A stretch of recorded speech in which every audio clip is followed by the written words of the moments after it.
Hello friends, कैसे हैं आप सब। आशा करती हूँ आपकी तैयारी बहुत अच्छी चल रही होगी। आज के वीडियो में हम बात कर लेते हैं थाइमस ग्लैंड और मिक्स ग्लैंड पैंक्रियाज की। तो देख लेते हैं फटाफट से बिना देरी किए। तो आप उसी तरह से अगर आप तक अपने मेरे वीडियोस देखे होंगे और ये सारे नोट्स समझे होंगे तो आप देखे होंगे कि बहुत ज़्यादा टू द पॉइंट्स आपको खुद के नोट्स बनाने हैं। मैं लेके यहाँ पे आती हूँ और कोशिश करती हूँ समझाने की। अगर कुछ चीज़ छूट जाती है या आपको नहीं समझ में आती है तो आप उसे कमेंट सेक्शन में बता सकते हैं, ठीक है। तो थाइमस ग्लैंड देख लेते हैं। It is endodermal in origin, ठीक है, एंडोडर्म से बनेगा।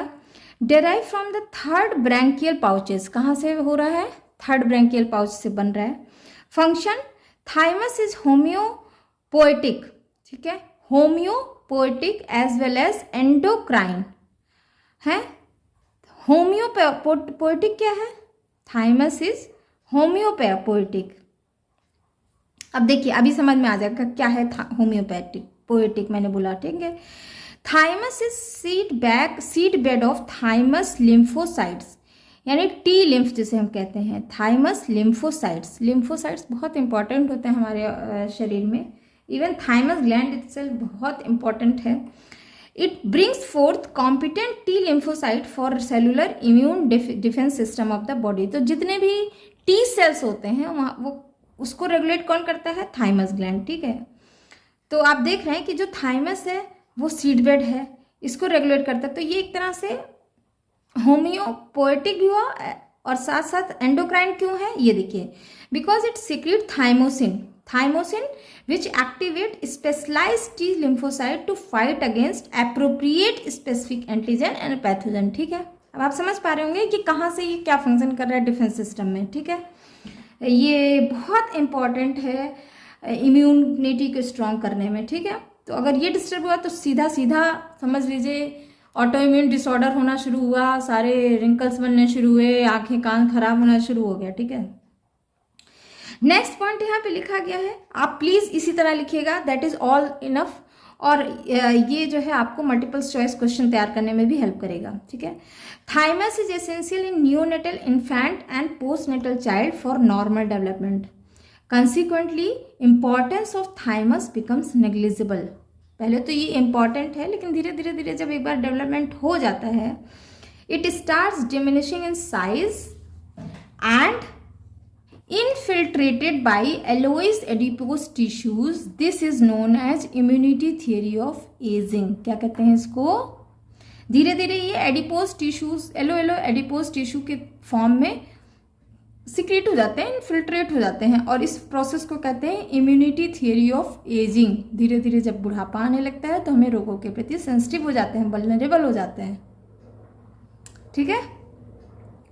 नेक्स्ट ग्लैंड, तो ये तो थाइमस ग्लैंड के बारे में हुआ, बहुत ही छोटा सा अच्छा सा है, बहुत इंपॉर्टेंट है। शुरुआत में बहुत ज़रूरत होती है बॉडी को, और इसी से बॉडी पूरा तैयार होता है आगे की जीवन को जीने और बीमारी और बाकी चीज़ों के स्ट्रेस से बचाने के लिए, ठीक है। नेक्स्ट ग्लैंड है पीनियल बॉडी और gland. Pineal body small greyish red hollow conical gland situated at the apex of small hollow stalk that arises from the dorsal wall of diencephalon। Brain में छोटा सा, जिसको आजकल बड़ा ये फेमस हो रहा है पीनियल बॉडी, इसको थर्ड आई लोग बार बार बात करते हैं, वही है। एक्चुअली ये थर्ड वेंट्रिकल ऑफ ब्रेन से रिलीज होता है और ये अभी वेस्टिजियल एक तरह से हो गया है हमारे सिस्टम में। लेकिन जैसे जैसे इसको इतना ज़्यादा ग्लैमराइज करके रखे हैं आजकल इंटेलेक्चुअल लोग, सो कॉल्ड फेसबुक और यूट्यूब के जो बहुत सारे इंटेलेक्चुअल लोग हैं जो स्पिरिचुअलिज्म वगैरह बता रहे हैं या मेडिटेशन और दुनिया भर की चीज़ें बता रहे हैं। तो यही है पीनियल बॉडी और ग्लैंड होता है। तो ये छोटा सा स्ट्रक्चर, हॉलो स्ट्रक्चर होता है। It is covered by pia mater of brain, brain के ही उससे कवर्ड होगा। ऑल्सो कॉल्ड, आपको पता होगा ब्रेन का बताऊंगी तो मैं बताऊंगी, इसके कवर को हम या बाहर के लेयर को हम पायामीटर कहते हैं। ऑल्सो कॉल्ड एपीफाइसिस सेरिब्राई, क्या कहते हैं, एपीफाइसिस सेरिब्राई, ठीक है। इसका फंक्शन क्या है, सबसे पहले तो ये बहुत इंपॉर्टेंट है, ये ज़्यादातर फंक्शन तब करता है जब आप बहुत गहरी नींद में सोते हैं, ठीक है, क्योंकि तभी इसका हार्मोन रिलीज होता है melatonin. Melatonin is secreted by the pineal body, ठीक है, it target cells are melanophores of skin, ठीक है। आप जब बहुत गहरी नींद में बहुत अच्छी नींद लेते हैं तो आपकी स्किन, एयर्स और बॉडी और इम्यूनिटी सिस्टम सब धीरे धीरे स्ट्रांग होता है। तो इसलिए एक अच्छी नींद बॉडी के लिए बहुत ज़रूरी है, क्योंकि ये ग्लैंड तभी फंक्शन करता है। Effect of melatonin upon melanophores is antagonistic to that of melanocytes stimulating hormone of pituitary, ठीक है। मतलब अगर ये ज़्यादा है वो कम है, ये तो ज़्यादा, ठीक है। It stimulate concentration of melanin granule in the centre of melanophores, lightening the skin colour in mammals. मतलब मेलानिन कम सिक्रेट होंगे तो स्किन कलर थोड़ी लाइट हो जाती है, मेलानिन ज़्यादा सिक्रेट होते हैं तो स्किन कलर, ये आपको पता होगा आगे चलकर वो जो स्किन का कलर होता है वो कौन डिटरमाइन करता है, जिससे उसी से नाम तो आया है मेलानिन का, ठीक है। In mammals melatonin has been prove to be an inhibitory factor for sexual maturation and excitation, ठीक है। तो आप देख रहे हैं बहुत इंपॉर्टेंट है ये सारा कुछ, पीनियल ग्लैंड, ठीक है। नेक्स्ट बहुत इंपॉर्टेंट है और मोस्ट ऑफ द टाइम दिक्कत आजकल बहुत आ रही है इसमें, पिछले 10-20 सालों से तो बहुत ही ज़्यादा बढ़ गया है, पैंक्रियाज एंड थायराइड का प्रॉब्लम। तो देख लेते हैं इसको भी। पैंक्रियाज को हम मिक्स्ड ग्लैंड कहते हैं। मिक्स्ड ग्लैंड क्यों कहते हैं, आप 9th क्लास से पढ़ते आ रहे हैं, अगर आप जूलॉजी और बायोलॉजी पढ़ रहे होंगे तो इसे कमेंट करके बताइएगा। अब इसका छोटा सा स्ट्रक्चर बना लीजिए कुछ इस तरह से, ठीक है। एक इस तरह से बना लीजिए, इसमें बीटा सेल्स बना लीजिए जो इंसुलिन सिक्रेट करता है, अल्फा सेल्स। आप ये मत समझिए कि खुद के पढ़ने के लिए ऐसा बना, यही डायग्राम आप मेंस में भी लिख सकते हैं, आप बना सकते हैं, आप यूपीएससी इसमें CSIR के सब इसमें बना के समझा सकते हैं। That is more than enough. Examiner को पता चल जाएगा कि आपको आता है, आप इसको बता सकते हैं या ड्रॉ कर सकते हैं, ठीक है। पैंक्रियाटिक एसिनी, ठीक है। आइलेट्स ऑफ लैंगरहैंस, आपको ये सब याद होगा अगर आपने पैंक्रियास पढ़ा होगा तो, और याद होगा। आइलैंड्स ऑफ लैंगरहैंस अक्सर पूछ लेता है। बीटा सेल्स, डी सेल्स पूछ लेता है, सोमेटोस्टेटिन रिलीज करता है, इसमें ब्लड सेल्स भी होंगे, ठीक है। तो ये सारी चीज़ें आप छोटा सा एक डायग्राम मिक्स्ड ग्लैंड का ये पैंक्रियास का आप ड्रॉ कर सकते हैं, ठीक है।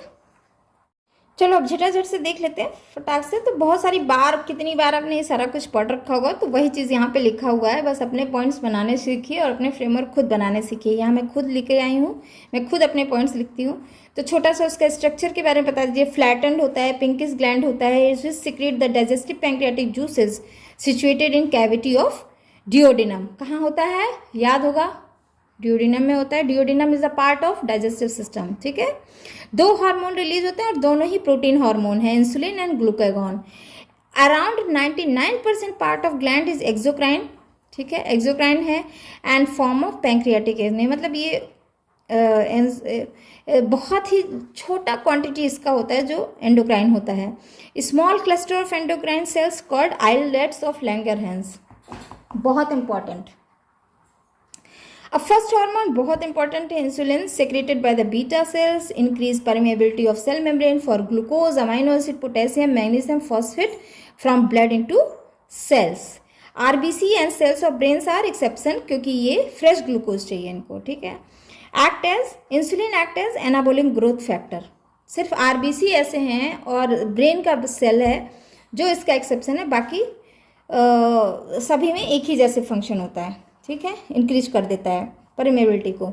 अच्छा, hypo insulin and diabetes mellitus क्या होता है, अगर उसका एनॉमली हो जाती है, हाइपर ग्लाइसीमिया हुआ, हाइपर ग्लाइसीमिया ज़्यादा बढ़ा तो यही ग्लूकोसूरिया हो जाता है, यही जब ज़्यादा हो जाता है तो इसको कह देते हैं डायबिटीज मेलिटस। अच्छा, वही चीज़ है, हाइपो अगर हो जाते हैं तो उसको hypoglycaemia. Deficient supply of glucose to brain stimulate SNS, central nervous system, causing unnecessary excitement and feeling of anxiety. अगर आप देखेंगे, अगर ग्लूकोज या स्वीट की कमी हो जाती है शरीर में तो इस तरह की प्रॉब्लम आने लगती है, स्वेटिंग शुरू होता है, फटीग हो जाता है, थकने लग जाते हैं, फिर हम तो थोड़ा थोड़ा शुगर खा लेते हैं, चाय पी लेते हैं चीनी वाली, तो हम फिर किक मिल जाता है, ठीक है। और ये आगे चल के अगर बहुत ज़्यादा डिफिशियंसी होना शुरू हो जाती है तो ये आगे चल के कोमा या इंसुलिन शॉक हो जाता है, ठीक है। नेक्स्ट है ग्लूकागॉन। ग्लूकागॉन अल्फा सेल से होता है, ठीक है। लार्ज पॉलीपेप्टाइड होता है, elevate glucose level in blood when glucose is deficient, ठीक है। समझ आ रही है? कई बार पढ़े हो, तो इसलिए मैं बहुत ज़्यादा इस पर एम्फेसाइज नहीं कर रही हूँ, क्योंकि आपके अपने नोट्स होंगे और आपको बार बार पढ़ के याद भी हो चुका होगा।